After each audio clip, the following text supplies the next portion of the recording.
ఎంత ఆశ్చర్యం, ఊహకి అతీతం.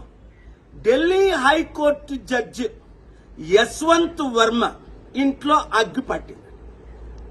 ఇలాగ అగ్గి అంటుకోబోయేసరికి అసలు వాళ్ళే అంటించారేమో 1000 కోట్ల కంటే ఎక్కువ క్యాష్ దొరికిందట. ఏం చేయాలి? ఇమీడియట్ గా ఆయన్ని అరెస్ట్ చేయాలి, రిమాండ్కి పంపించాలి, ఇన్వెస్టిగేషన్ చేయాలి, సిబిఐ, ఈడీ అందరి ద్వారా. ఏమీ చేయకుండా CJ court, supreme court collegium ఆయన్ని సీక్రెట్ గా అలహాబాద్ కోర్టుకి ట్రాన్స్ఫర్ చేశారు. అరే, ఇక్కడ రేప్ చేశాడు ఒక టీచరు, గవర్నమెంట్ టీచర్ అంటే ఇంకొక స్కూల్కి పంపిస్తాడా అక్కడ రేప్ చేయమని?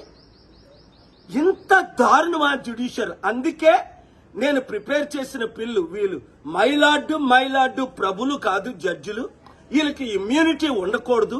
ఆర్టికల్ 14 ప్రకారం అందరూ సమానమే, వీళ్ళు కూడా సమానంగా చూడాలి. 1, ఇమ్యూనిటీ తీసేయాలి. 2, ఈ జడ్జిల మీద ఇమీడియట్ ఇన్వెస్టిగేషన్ చేయించాలి. 3, ఈయన్ని అరెస్ట్ చేసి ఇమీడియట్ గా రిమాండ్ కు పంపించాలి. 4, 72 గంటలు ఇది జరగకపోతే లా మినిస్టర్ రిజైన్ చేయాలి. 5, మీడియా ఆర్టికల్ 19 చిన్న ఘోరాలు 15,000-20,000 లంచం తీసుకున్నోడు గురించి బ్రేకింగ్ న్యూస్లు పెడతారే. మరి 100,000 కోట్లు దొరికిన జడ్జిని ఇంకొక దగ్గర ట్రాన్స్ఫర్ చేస్తే ఆర్టికల్ 19 ప్రకారం ఫ్రీడమ్ ఆఫ్ ప్రెస్ లో మీరు బ్రేకింగ్ న్యూస్లు ఎందుకు పెట్టరు?